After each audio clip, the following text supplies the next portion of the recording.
we can start with our our group presentations. Um, so whenever you're ready, please start while I enable the timer.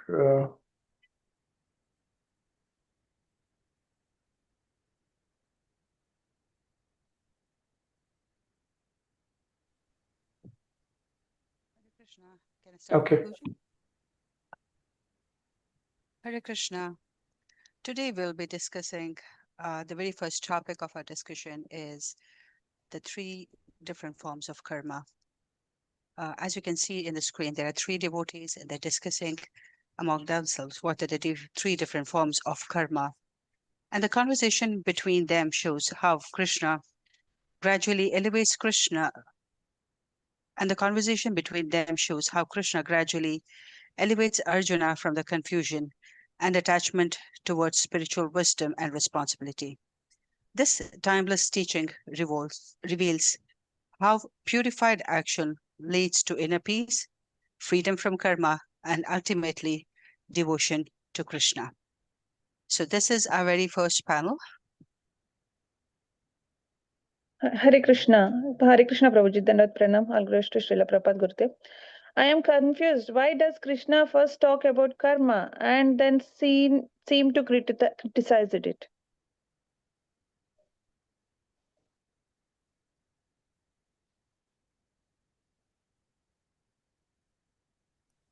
Ravi Prabhu, if you're talking, we cannot hear you.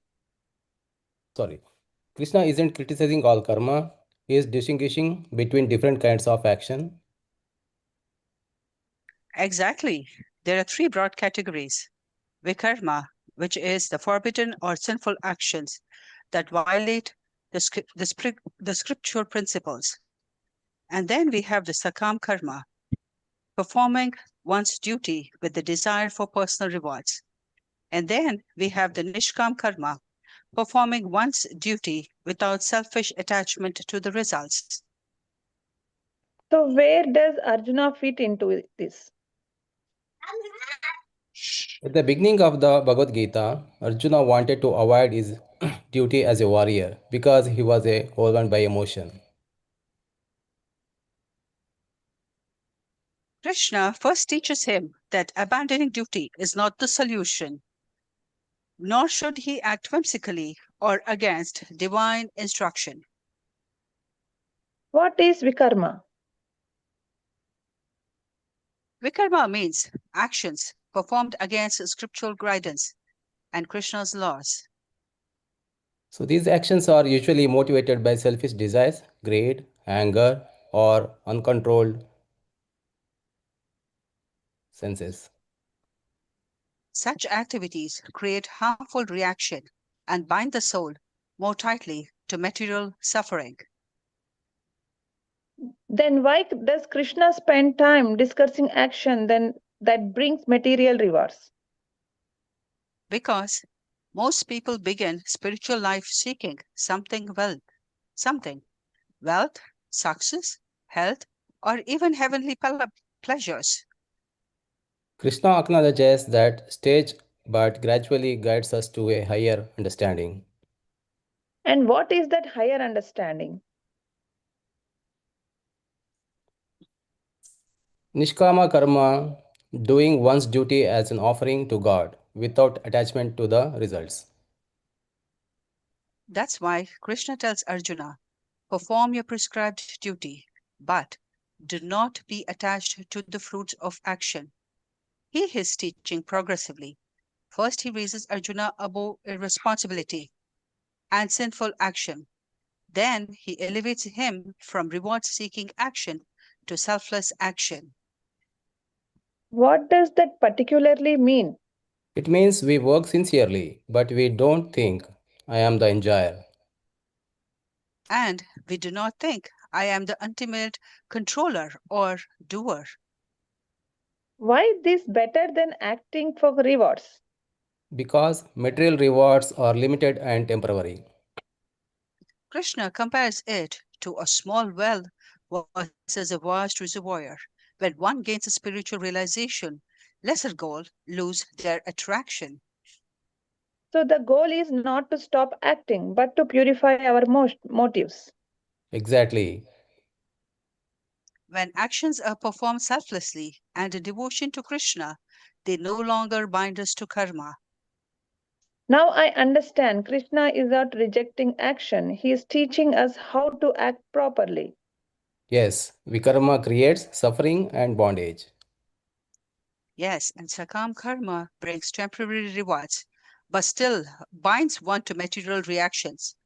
Nishkam karma purifies the heart and leads towards devotion to Krishna.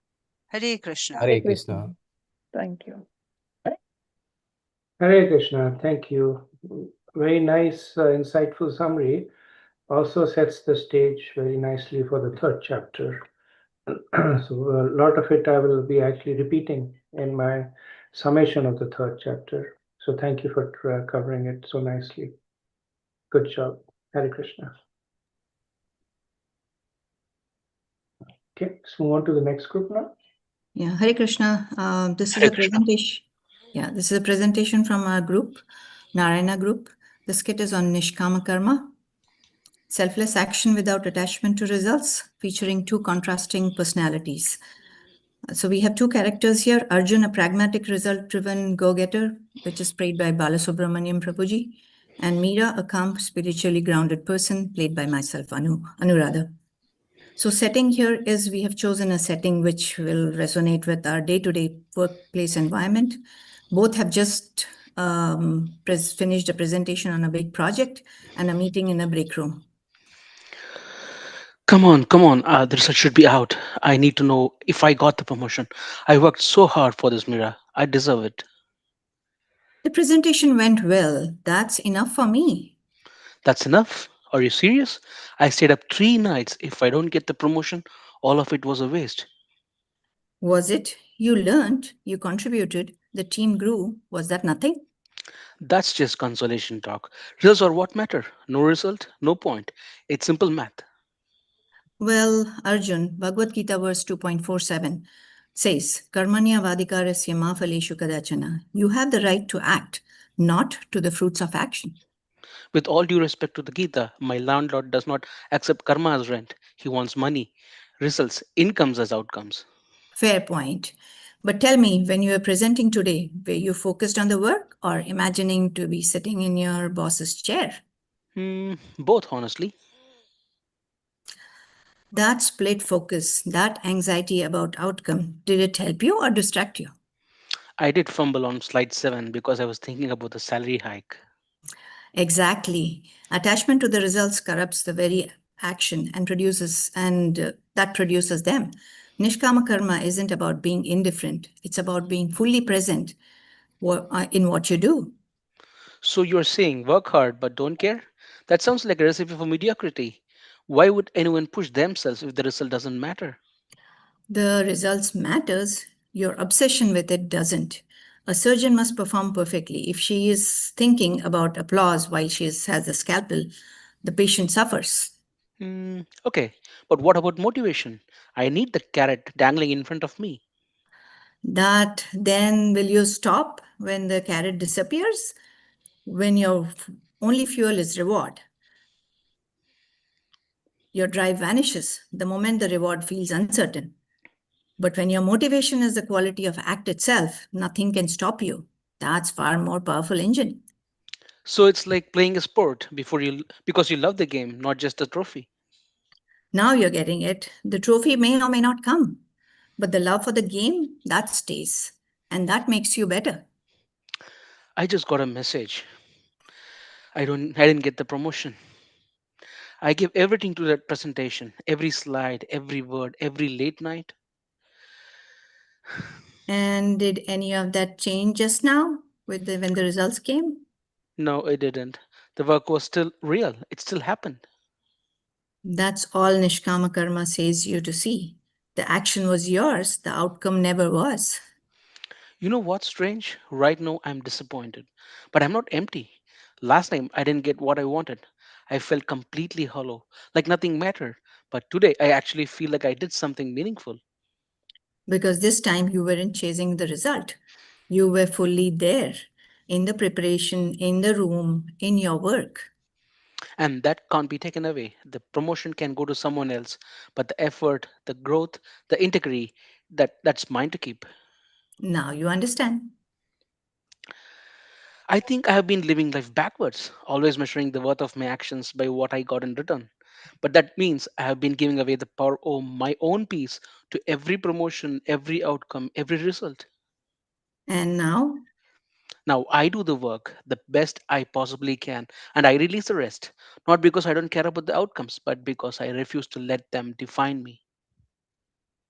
so now you understand, Arjun. That is Nishkama Karma. Now, will you be able to summarize what you learned? Yes, most definitely. Let me share what I understood.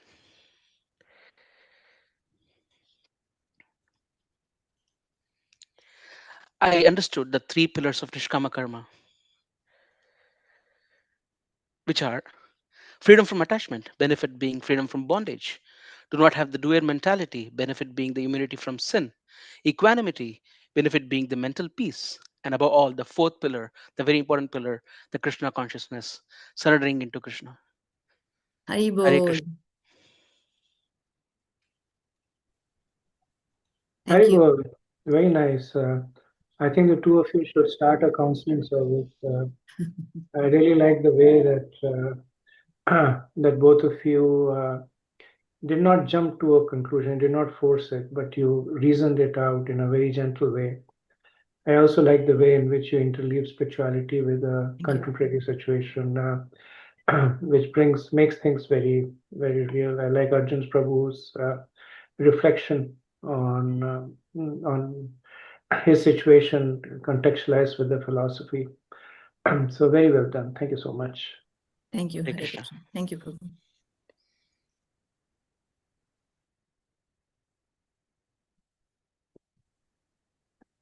Okay, let's move on. Hare Krishna, everyone. Dandavat Pranam. So today's skit for Vasudeva group is about implicit faith to validated faith. Arjuna learns from Krishna about the Sthita Prajna. I'm playing the role of narrator, and we have also Arjuna and Krishna in the skit. So the Bhagavad Gita takes place on the battle of Kurukshetra. Arjuna is confused and distressed. Earlier in chapter 2, Krishna has explained the nature of the soul, duty, and spiritual intelligence. Arjuna has faith in Krishna, but he still has questions. He wants to understand deeply, and Arjuna asks about the qualities of Sthita Prajna, a person whose wisdom is fixed. Through this discussion, we see how implicit faith develops into validated faith by realization. Hare Krishna Pancham Pranams. I'm playing the role of Arjuna. O Krishna, you have spoken about one whose intelligence is fixed in spiritual consciousness, but I wish to understand more. What are the symptoms of one whose consciousness is thus merged in transcendence? How does he speak, sit, and walk? I trust your words, but I want to know how spiritual realization appears in practical life. Arjuna's question demonstrates implicit faith. He accepts Krishna as his guru, yet he sincerely inquires to gain understanding. Dear Dear Arjuna, Arjuna, a person go of ahead, steady sorry. wisdom is not driven by material desires. When one gives up all material desires and finds satisfaction through devotional service by connecting with me, he is called a person of steady intelligence. Such a person remains calm during happiness or distress. He is not disturbed by suffering nor carried away by happiness. He remains steady, free from attachment, fear, and anger. Krishna, this sounds wonderful, but how can someone become so steady when the material senses are so powerful? An excellent question. Just as a tortoise withdraws its limbs, a devotee learns to withdraw the senses from harmful engagement. However, mere control of senses is not enough. You should develop higher taste through devotion to me. Without that higher spiritual taste, the mind may again run toward sense objects. The senses of the person of higher taste are used only in the service of the Lord and are withdrawn otherwise.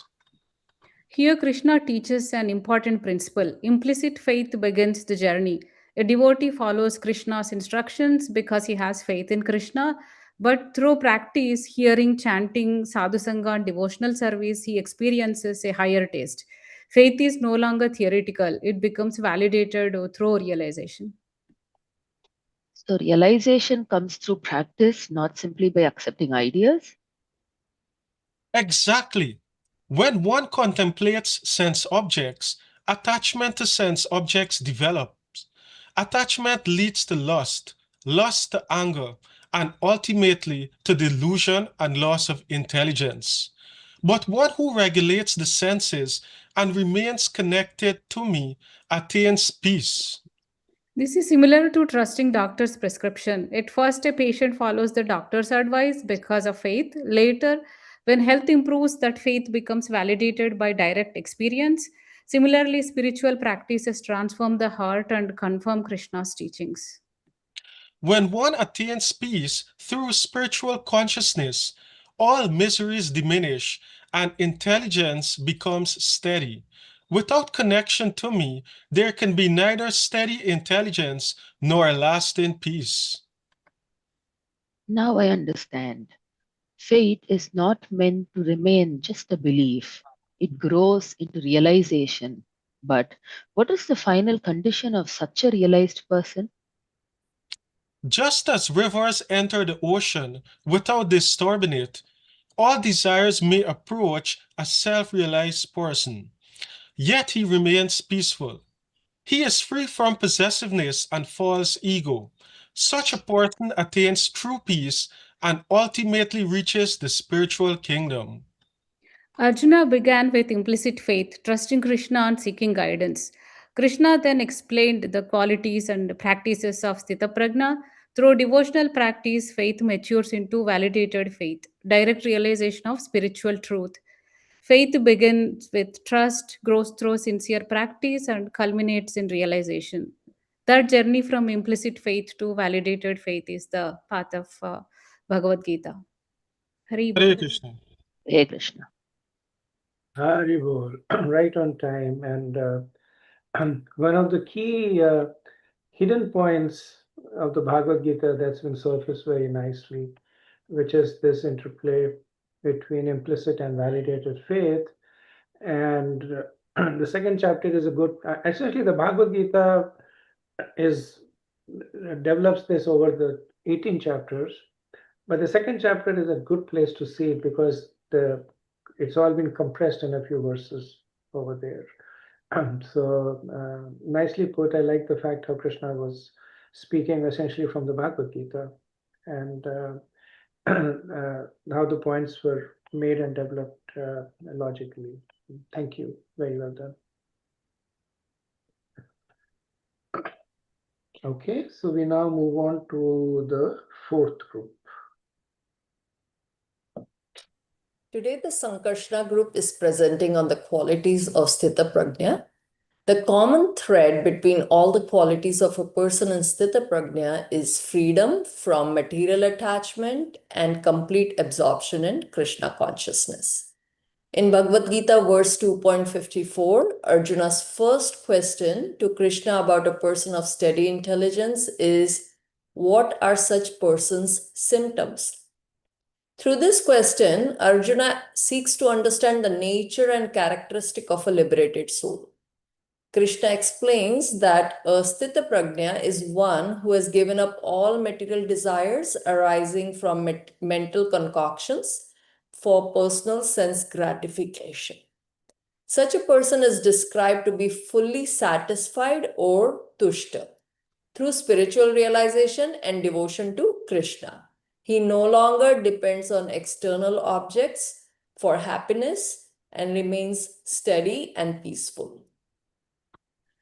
How does he speak and what does he speak about?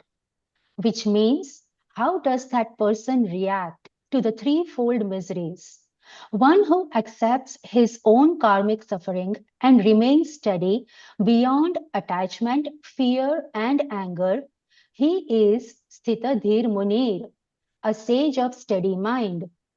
When a devotee fixes the mind on Krishna as the ultimate goal, the mind no longer wanders. Such a person is firmly rooted in mercy. They neither become overly pleased when served nor angry when someone causes them pain. Even in comfortable situations, they remain detached and steady, using that comfort to serve Krishna even more. How does he sit? Which actually means how does he control his senses and balance in spite of the strong lure of the material world? Think about an apple. This apple is sitting in your intellect, your mind, and your senses, and it's slowly being eaten by the worm of lust. Now, the strong sense objects can easily overpower this crushed apple. A man in Sthita Prajna, what does he do? He gives the apple itself to Krishna. Think about it. This changes the whole paradigm.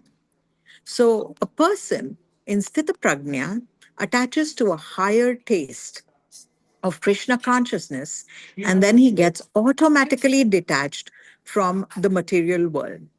And he uses his service, just like the previous group said, as a tortoise's legs only when necessary, otherwise tucked inside, and only for spiritual services. Such a man, having tasted spiritual bliss, shuns the dead material things. How does he walk means how he engages in devotional service, free from all miseries. Such a person like Ambarish Maharaj, he is Matpara. Such a person keeps mind, intellect fixed on Krishna consciousness. He uses eye to see Krishna as a living and non-living entity, ear to listen kirtan and katha, nose to smell fragrance of tulsi, skin is to serve Krishna, mouth to eat prasadam and chant Hare Krishna Mahamantra. Please, everybody, unmute the mics and chant Hare Krishna Mahamantra with us. Please Hare unmute Krishna, everybody. Hare Krishna, Krishna, Hare Krishna, Krishna, Krishna Krishna Krishna, Krishna, Hare Rama, Hare Rama Rama, Rama, Hare Hare Rama, Hare. Ram Hari Ram, Bol, Hare thank Hare. you. Hari Hari Bol. Bol. Haribol, Haribol. Thank you. If you can just keep the slide, I just wanted to make a quick observation. You can put the slide back. Yes, Prabhuji, can you see the slide? Yeah. So thank you for putting it this way. And you see that the way that Arjun's questions are asked, it creates a one sentence description of the Sthita Pragya, right? So if you read it from left to right, who is a Sthita Pragya? He is a person who, having given up his pursuit of material desires, is the same in happiness and distress, engages his senses absolute minimum when it is needed, and enjoys in devotional service, right? So it makes one sentence gives a one sentence definition of Nishkam Karma, Nishkam Karmi, actually, or Sthita Pragya. So thank you for laying it out like this, and it would be good to share it with others, or maybe people can take a picture of it so that you get a one sentence concise description of a Sthita Pragya. Sure, Very good. Prabhuji, I'll share it in the group. Yes, please. Thank you. Okay, so we are now with the last group, right? The fifth group. Hare Krishna Prabhuji, Dandavat Pranam, Jai Srila Prabhupada. We are from the Pradyumna group, and our group topic is Arjuna framing of the question, the power of indirection, speaking poetically and hiding in plain sight. Sthita Pragya. The way we've set it up is a classroom setup. We have a teacher played, Kamala Mataji, who's been played by Shamala. And we have three students, Varni, Kirti, and Priya. Priya is being played by Shaili. Kirti is being played by Madhu Mataji, and Varni is by Hita Mataji. And here we go, we start.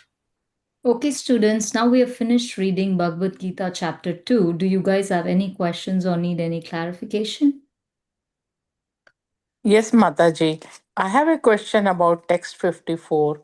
Arjun asks Krishna, what are the symptoms of one whose consciousness is merged in transcendence? How does he speak? How does he sit? How does he walk? Why does he ask in such a simple way? It almost sounds very ordinary. Very good question, Varni. Arjuna's words look simple, but they are very deep. He's not merely asking about physical actions like sitting or walking. He's asking, what does spiritual realization look like when it lives inside a person? So Arjuna is not asking only a definition. Exactly. He wants a living picture. He's eager to know the practical symptoms of a devotee fixed in transcendental consciousness.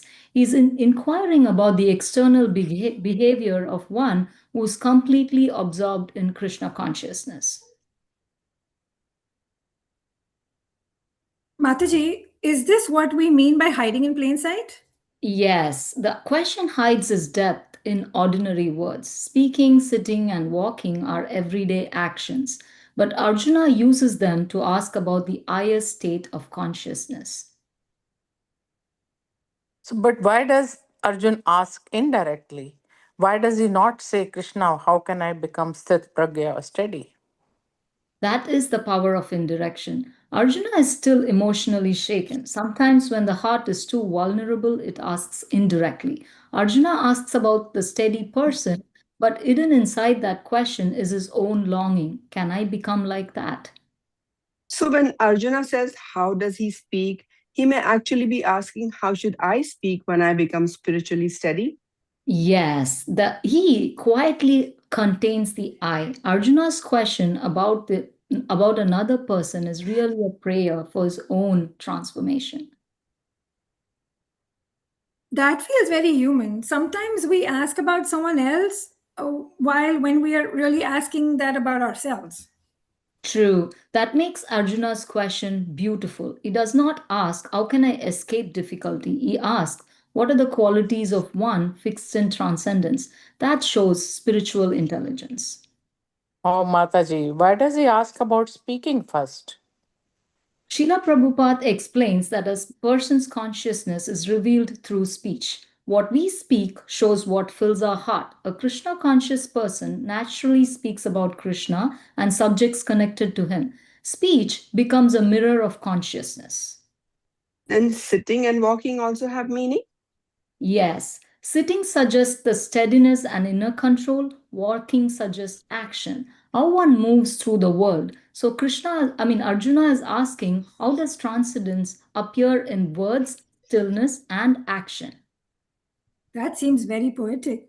He could have asked in a very dry philosophical way, but instead he creates an image. Exactly. Arjuna speaks poetically as it increases the horizon of communication. He shows that true wisdom is not only an idea, it must be embodied. It must appear in how we speak, how we remain still, and how we act.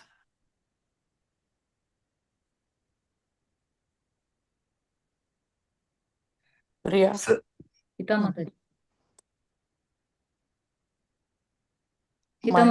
now I understand. Arjun is hiding his own longing in plain sight. So text 54 is not a small question. It only seems small. Mataji, what should we learn from this verse? We should learn spiritual life is practical. After reading Bhagavad Gita, we should not only ask, did I understand the philosophy? We should also ask, what does my speech reveal? Am I steady when I sit quietly? Are my actions really guided by Krishna consciousness? So Arjuna's question is like a hidden prayer. Krishna, please show me what I must become. Beautifully said, Priya. Arjuna asks with humility, poetry, and sincerity. Because of that, Krishna answers deeply and describes the quality of the Sthita Prajna, the person of steady intelligence. Oh, now I understand. Arjun is hiding his own longing in plain sight. Yes, that is why this verse is so powerful. It teaches us not only what to ask, but how to ask. Thank you, Mataji. Thank you, Mataji. Hare Krishna, for the next class, reflect on this. When I speak, sit, and walk through my day, what does my consciousness reveal? Hare Krishna. Hare Krishna. Hare Krishna. Nice. I think you brought in the 2 or 3 salient points very well. So this the art of indirect speaking is called Parokshvada. Sorry. And in the Bhagavatam, there is a verse where it says, where Krishna says that Paroksham Mahamacha Priyam. He says, I like when people speak indirectly. And the 2 reasons you nicely brought out is, one is that you can hide deep truths in plain sight, so that they're only available to those who are taking shelter. And the second is that it creates this sense of poetry, eloquence, intelligence, and it takes us away from dry philosophy while creating rhythm. So both points brought through very well. Thank you for thinking through this nicely. Hare Krishna. So this was the Hare last Krishna. group, right? You're right. Okay. So thank you for the presentations, everybody, as usual. Excellent job. I continue to learn from the presentations and appreciate the effort that the devotees put in. So we will now stop and see if there is any question answers on the second chapter or anything that we have covered so far.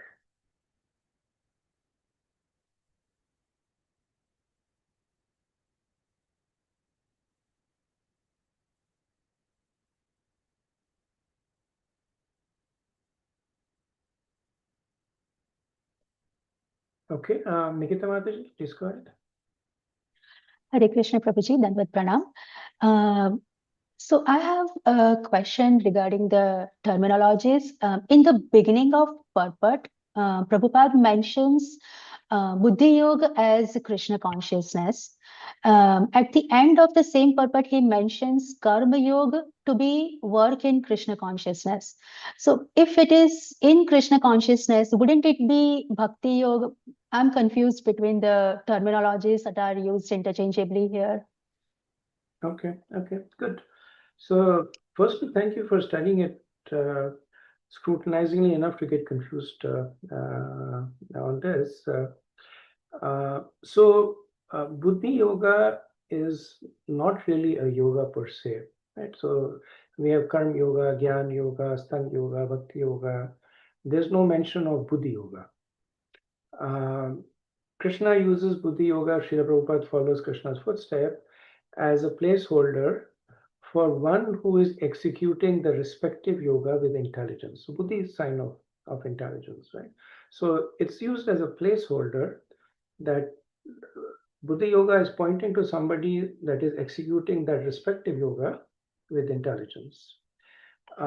Buddhi Yoga appears maybe it will appear in the 10th chapter in the famous Chaturshloki. So here, the first time when Buddhi Yoga is used, it is used for Nishkam Karma that is performed on the platform of Gyan. And Gyan meaning that I am not the body, I am the soul. And since I have nothing to do with the body, I don't have any attachments with what comes from the body, the actions, the enjoyment, right? So that is the first indication of Buddhi Yoga. Later on, Krishna speaks about Buddhi Yoga as a placeholder for Bhakti Yoga, wherein the point is made that when one is working for Krishna, then automatically one becomes detached from the activities that they do. Right? So Nishkam Karma is executed Jnana-ashrit and Bhakti-ashrit. So one who is at the platform of I am not the body but the soul will execute Nishkam Yoga because they're not the body.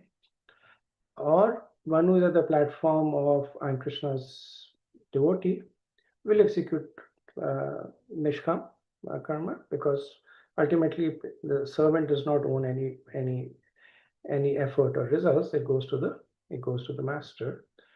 Later on in the 10th chapter, when the Rami Buddhi Yogam Tena Mam Priyante, that time Krishna uses Buddhi Yoga He's at that time he's pointing to pure devotional service. Yeah. Okay. Thank you, Prabhuji. Thank you. Okay. Any other thoughts?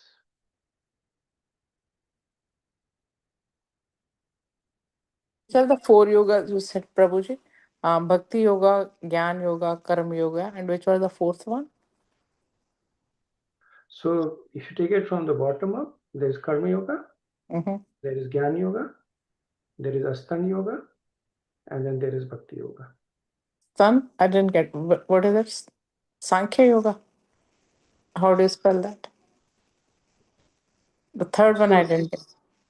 So Sankhya Yoga is synonymous to Gyan Yoga, right? Sankhya is essentially, the literal meaning of Sankhya is counting, which is analysis, means analysis, and that is done by Gyan. So they are two synonymous terms. So which is the third one? Raj Yoga. What did you say? I didn't understand the third one. I didn't hear it properly. What is it that you heard? Maybe you can speak back. Third. What is the first one that you heard? First is Karma Yoga, Gyan Yoga. I used to know Raj Yoga and then Bhakti Yoga. So No, Raj Yoga is third like is not- Ashtanga. Yes, the Raj Yoga is like Ashtanga Yoga. That's again synonymous. And the third is Ashtanga Yoga, which Krishna also calls Raj Yoga. Raj Yoga. Okay, thank you. Also, Mataji, it might help if you raise your hand before asking the question, just because we just have that. Thank you. Thank you. Okay, anybody else?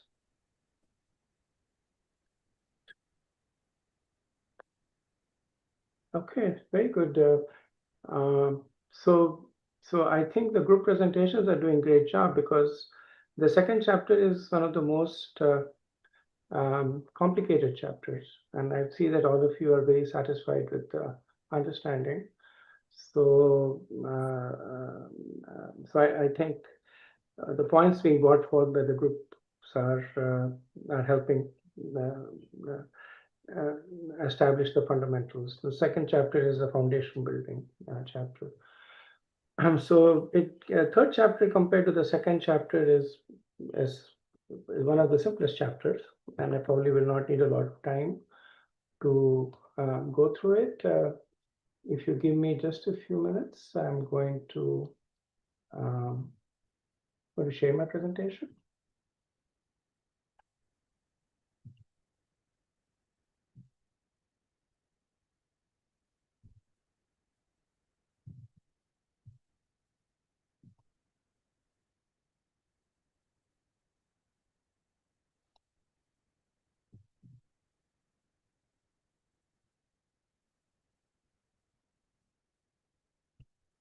Okay, so overview of the third chapter. The third chapter is, like I said, it's a sigh of relief after the second chapter. The second chapter in 72 verses. It condenses the 700 verses of Bhagavad Gita. A lot of philosophy is stuffed into it, changing quickly. It gives the benefit of getting side by side, like seeing the forest for the trees, but definitely one of the more complicated chapters. Chapter 3 is one of the most simple chapters, straightforward, and also because it speaks about a topic that we are fairly familiar with. So in the end of the second chapter, Krishna tells Arjun to do his duty on the platform of Gyan, right? So just like the question was asked, Buddhi Yoga. So Buddhi Yoga is essentially doing karma on the platform of Gyan. Now, Arjun's confusion comes from the interplay between karma and Gyan. Because karma means is action, doing something. And Gyan is it's intellectual pursuit. It's no action. So when Krishna is saying that you can actually commingle them, then it does not sit well with Arjun. In fact, the chapter opens with Arjun being pretty upset at Krishna. Right? He says that I'm confused by your equivocal statements. Equivocating is that you say that you say that potatoes are good and potatoes are bad, right? And then the person says, make up your mind, are they good or bad? So, so Arjun is accusing Krishna of equivocating. It also brings forth this point that Arjun, even though he has just surrendered to Krishna, right? In 2:7, he says, "Prachami mam tvam samudacheta," right? And that I am a soul that is completely surrendered to you. Yeah. And just 60 verses, around 60 verses later on, he's accusing Krishna of equivocating, saying, I'm confused, you're equivocating. Can you please tell me for certain what is good for me? That is an important understanding of the mood of a disciple. That Srila Prabhupada would say that disciple surrenders to the Guru with their intelligence. They do not surrender their intelligence to the Guru.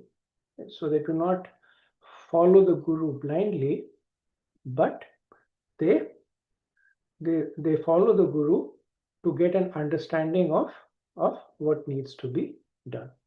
So Arjun has no qualms about asking Krishna to explain, to say that he is not making sense, but he still maintains that mode of inquiry for the purpose of advancement. So Krishna, in answering this, will essentially focus on karma, and that's why this chapter is called Karma Yoga.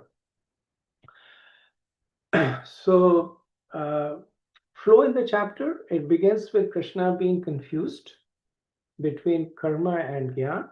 Arjun being confused between karma and jnana. Krishna will then explain the suitability of karma. He will then explain the potency of karma. Right? Suitability means that this is what you should do right now. Potency means by doing this, we will get this. Right? So if you're hungry, then it's suitable to eat. But if you eat nutritious food, then the potency of it is that your health will improve. So Krishna talks about the potency of karma, and then he will talk about the universalness of karma. Right? So this he will talk to convey to Arjun that you can't escape karma that easily. Right? So he talk about the universality of it and the danger of not following your prescribed activities. So this is how the chapter is divided. Opens up the first two verses with Arjun's doubt. Then Krishna speaks about karma versus jnana. Then he will speak about nishkam karma, and then karma to set an example, and then finally vikarma, which essentially is not following your prescribed duties. So the first set of verses is Arjun's confusion. Then in this verses 3 to 9, Krishna speaks about the suitability of karma. Then he will speak about the potency of karma. Then he will talk about universality of karma. And then finally, the danger of not performing your prescribed duties. Right? So you see, it's a very linear chapter, straightforward. How one thing simply flows into another. So let's begin with Arjun's doubt. And that so we see that in chapter 2, right? It begins by from verse 12 onwards till 30. Krishna tells Arjun that you are not the body but the spirit, soul. Krishna then says that you're a Kshatriya, which means Kshatriya is a upadhi of the body, right? So he says you're a Kshatriya, you should fight. And then towards the end of the chapter, he says that best is to be anchored on the platform of Gyan. Right? So Krishna spoke about Gyan, which is you're not the body but the soul. He speaks about karma, perform your prescribed duties, and then again he speaks about jnana. So it's understandable that Arjuna is confused, right? So if you remember, Arjun's original premise was Govinda, I shall not fight. So he himself is inclined to inactivity. He is taking that as the higher path. So here he reads into what Krishna is saying as an apparent endorsement of what he initially wanted to do. And this is human nature, that if you have some preconceived notion and the person in front of us is speaking, we will tend to extract those things that reinforce our preconceived notion, and we'll tend to deprecate the other things. So that's what Arjuna did. That when Krishna says that inaction, and Arjuna says, all right, that's what I want. I want inaction. And Krishna says, you're not the body, you're the soul. Don't be attached to the body. And Arjuna says, yep, that's me. Not attached to the body, not attached to being a Kshatriya. So off to the forest I go.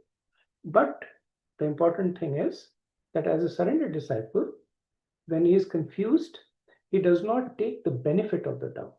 Sometimes we all do that, right? We want to pursue a certain path. We go and ask a spiritual master. He may say a few things. We extract what we want.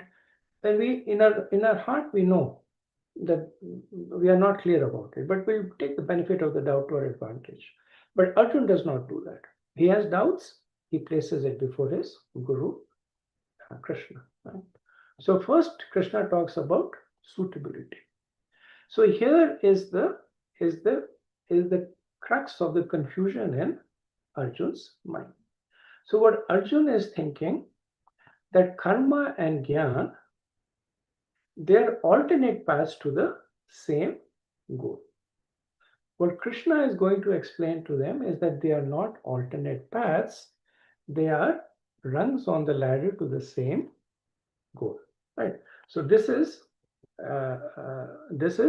Arjuna's understanding, that on the left hand side there is one path that is going, and that is karma. On the right hand side there is another path that is going, and that is jnana. And in his mind he's like, I can follow karma or I can follow jnana. Right? And Krishna says that is not that. Karma is a lower rung to the performance of jnana. Right? So they are on the same path. And if one tries to jump over the step, then he will slip and fall back.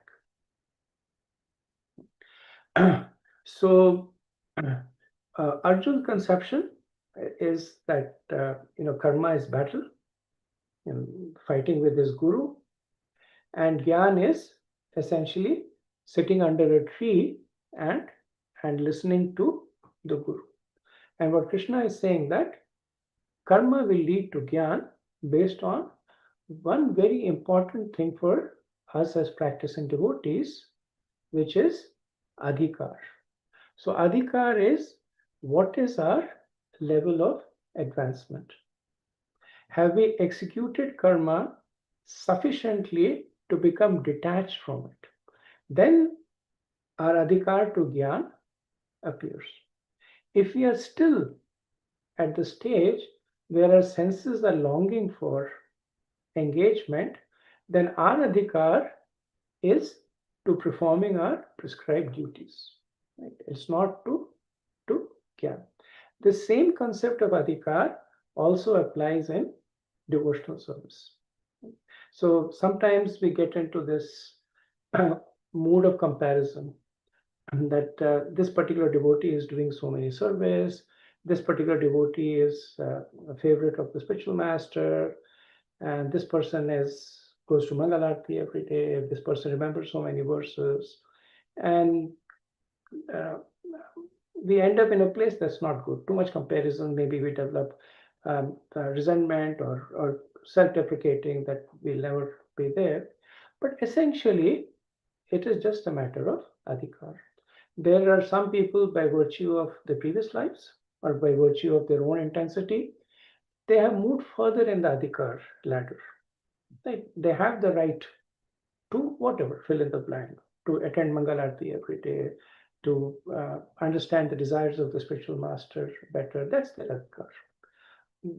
The way for the devotees to make advancement is to understand what their current Adhikar is, and then aspire to move up from there. We are not in a jumping game. We are not in a sprint. We are in a marathon. So marathon means well-adjusted, well-articulated, gradual progress. Right? That's our path. In order to do that, we need to know where we are and where we want to be, and the fact that they are adjacent to one another. So we see that the difference between karma and jnana is that of adhikar, right? What does it translate to? So in karma, the person thinks of the self as the body. In jnana, self as the soul. Karma one is full of material desires. Jnana, no material desires. Karma, there is a need to engage the senses. Jnana, they're fully self-satisfied. Karma, one is attached, and jnana, one is renounced.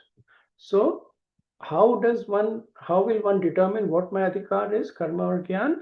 By looking at this checklist. Do I see myself as body or soul? Am I full of desires or without desires? Are my senses renounced or engaged? And that way, what is my adhikar?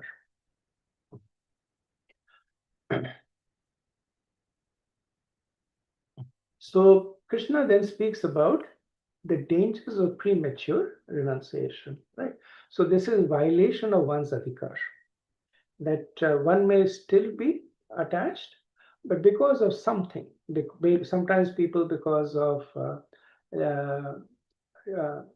they want to avoid the responsibilities. It doesn't happen that much now, but maybe 100 years ago, people would take sannyas just so that they do not want to support their family, right? Or maybe they would get married and have children, and they would say too much responsibility, and they say, okay, I'm taking sannyas. Or sometimes people were lazy, they didn't want to do work, so they would join an ashram, at least get free food, shelter, and clothing.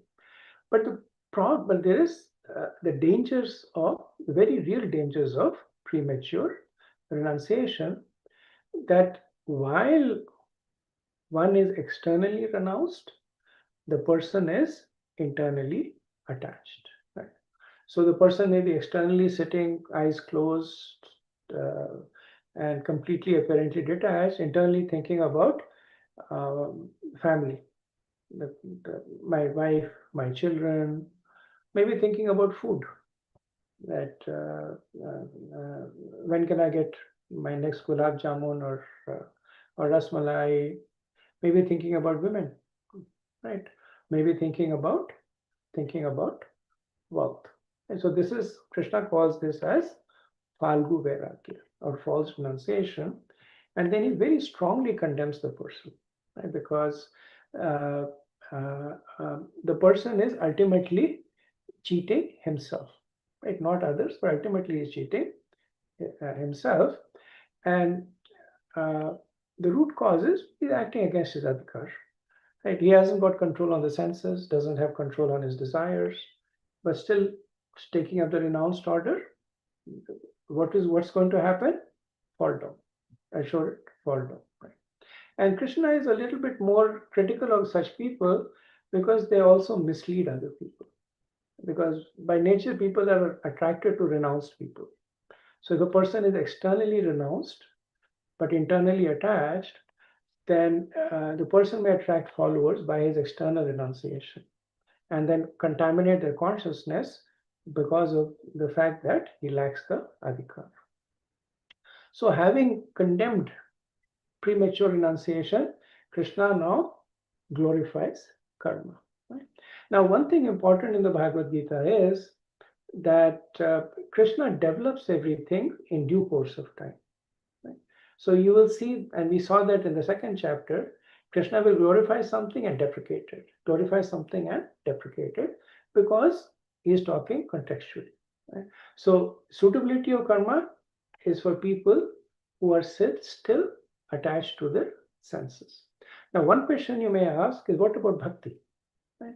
And Srila Prabhupada, if you read his purports, he will always use this opportunity to talk about the glories of bhakti, where even if a person is materially attached, he can still perform bhakti.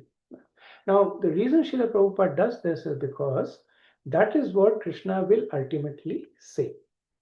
When he walks us through these different milestones, by the time we reach the 12th chapter, that is what Krishna will say. But Srila Prabhupada, as Burijan Prabhu says in his lectures, Krishna is merciful. The devotees of Krishna are much more merciful than Krishna. So Srila Prabhupada does not wait for that. And he's so enthusiastic about bhakti. He's so eager to give bhakti to the present people that he starts presenting bhakti right away. There, right? So we will see that in the purports. The Bhagavad Gita purports are a mixture of preaching purports and studying purports, in the sense that you can extract both of them. So practically speaking, in the current day and time, executing karma is almost impossible. And if you look at the details of karma, it's almost impossible. Now here Krishna is talking about the suitability of karma, because Vedically it is suitable for us as residents of Kali Yuga. It's not suitable. Not because Krishna is saying something wrong, but it's because we are at the wrong place, wrong time, right? So Srila Prabhupada is making that connection for us ahead of time. That yes, Krishna is speaking about karma, but you are not qualified to do karma, but you're qualified to do bhakti because it has no prerequisites. So think of it as bhakti, right? So that part is the preaching purport, right? Where Prabhupada is all continuously bringing us a mind back to bhakti, but Prabhupada's purport will also talk about the analytical aspects, right? So Prabhupada masterfully blends both of them. But it is natural for Bhakti Shastri students to basically get a little confused. That at this stage, Srila Prabhupada is talking about Krishna is talking about bhakti when he has not even spoken about himself. Right? Krishna has not come forth. He is not even talking about who he is. How can he talk about bhakti? Right? So a little confusing. But keep this in mind that Prabhupada, he preempts Krishna out of merciful desire to keep us interested. So what is the suitability of karma for those with material desires, right? So essentially the varnashram, right?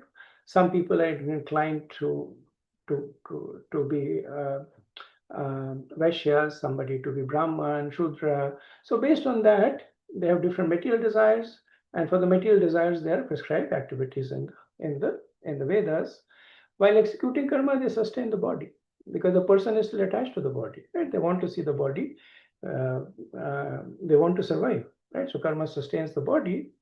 Very important, engages the senses, because the senses are part of the body. The person is attached to the body and transitively to the senses.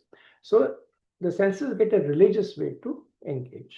Marriage is a classic example that for an embodied soul, one of the strongest pushing is that of lust, right? Attraction to the opposite sex. Now within the varnashram, there is the ashram of marriage, which allows the senses to be engaged in that way. If that ashram is taken away, then what will the person do? Indiscriminate engagement of the senses, right? So this provides a pious protection, right? And protects from fall down, and then allows for gradual progress, right? Because as one follows the engagement of the senses according to the injunctions of the Vedas, then one develops faith in the Vedas, right? So the secret of progress is to have faith in the Vedas. And from the Vedas tell us, have faith in Guru. right? So we have faith in Vedas. The Vedas take Guru Padashraya, take shelter of Guru and listen from the sadhus. So very, very important part of it is that we develop faith in the Vedas, which helps us to make gradual progress. Okay, then Krishna uses an example to talk about how karma works. Right? So it begins with the Vedas. The Vedas give us the prescribed duties. Now the prescribed duties translate to the performance of yajnas. Now yajnas is not only, sometimes we think of yajnas, we think there's a fire and people are sitting and offering us a samagri over their oblations. It's one form of yajna, but yajna is also performing your prescribed duties. Right? In the 4th chapter, Krishna will explain the different kind of yajnas. Like there is the yajna of hearing, in which you use your hearing to listen to the Vedas. There's the yajnas of the brahmachari, where they control their sex desires, they practice celibacy for intellectual advancement, right? So the prescribed duties is essentially translates to the performance of yajnas. And then Krishna says, by the performance of yajnas, the devas are happy. When the devas are happy, they will give rains, the rains will give grain. When the jiva eats the grain, then develops ability, develops intellectual rigor, they read the Vedas, and then the cycle goes on. Right? The important thing in this cycle is that one, as every time they make a cycle, their faith in the Vedas will increase. So as one develops more and more faith in the Vedas, then the person will inquire, where does the Vedas come from? Right? And Krishna says that the Vedas come from me. So transitively, the faith in the Vedas move to the faith in the speaker of the Vedas, which is Krishna. Right? So that is the progress. That from seemingly performing activities for their own sense gratification, they are now spiraling to the point where they are developing faith in Krishna, and that is the Vedanta. Right? That is the conclusion of the Vedas. So, from a position of seeking protection from the devas, they now move to the position of seeking protection from Krishna. So potency of karma, at the bottom of the ladder is vikarma, which is whimsical activities contrary to the scriptures. Then we have karmkand, which is pious activity as per varna and ashram, right? So this is sakam karma, that you're doing piously but explicitly with a desire to enjoy. Then next stage is nishkam karma, that you're doing the prescribed activities without a desire to enjoy. That moves to the next stage, which is karma yoga, that you start offering the results to something higher, right? Like offering the results to Krishna. Nishkam is detaching from the results. Karma yoga is, after having detached from the results, you now take them and offer them to transcendence or to Krishna, which leads us to bhakti yoga, that we then ultimately take pleasure in acting for the pleasure of Krishna. So this is the potency of karma, that at the beginning it takes away one from vikarma. So vikarma means hellish destination. By performing your prescribed duties, you are avoiding a hellish destination. By performing karma kanda, you are now creating sukirti. Right? So you're creating opportunities to enjoy piously. By performing nishkam karma, you are now freeing yourself from the results of the karma. By performing karma yoga, you're beginning to detach from the material conception, and bhakti yoga, you are explicitly connecting with Krishna. Okay, so and the potency of karma is that it protects while making us advance. So how important is karma? So Arjun may say that what happens when one has progressed to the stage of not being attached, nishkam karma? Then does one stop performing karma? And Krishna says one still acts with detachment to set an example for others, right? So because people who are at the stage of detachment or renunciation, they naturally attract followers, even if they don't want it, because people always go after that which they aspire for, hanker, but they don't have. So when they see a person is naturally detached, then they take shelter of the person. But when they take shelter of the person and then they see that that person is no longer is not working, then they will simply follow the example of that person and give up work themselves. Now, for that person, he has already made progress to have developed internal detachment. Now, the followers, they're not able to see the internal move. They will just see the external. That my Guruji, he has completely given up all his activities. So I shall follow and give up all activities, and they will be put to ruination. So Krishna says that even if one is detached, they will still act to set an example for others. Right? So Krishna makes this point that if leaders renounce work, others will follow in ignorance, right? And then he gives two examples. He gives the example of Maharaj Janak, and he actually gives his own example, right? He says, look at me, and Krishna is perfection in everything. He said, I have no need to perform any activities, yet I perform them, because I do not want to create confusion in the minds of others. And the other is that of example of Maharaj Janak. Okay.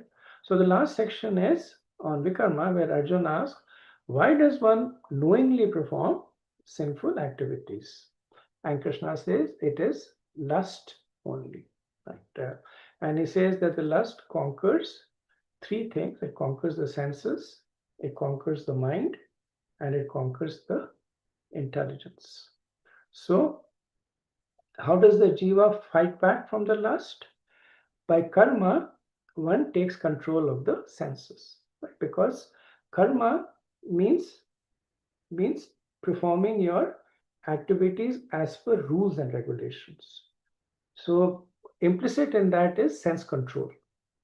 Like unless you're a brahmachari, you're not supposed to enjoy with other women. And even in grahastha, you can only enjoy with your own wife.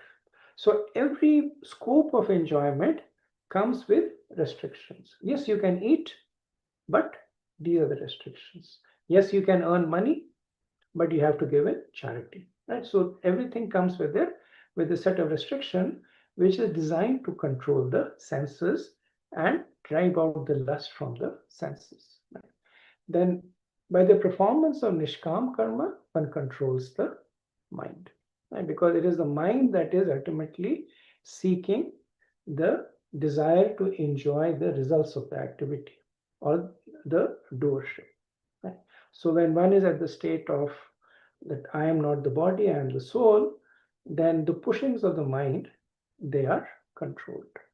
And finally, by bhakti, one controls the intelligence. Right? So by bhakti, one says that, hey, I'm not this body, I'm the soul. And yes, as a soul, I am the eternal servant of Krishna.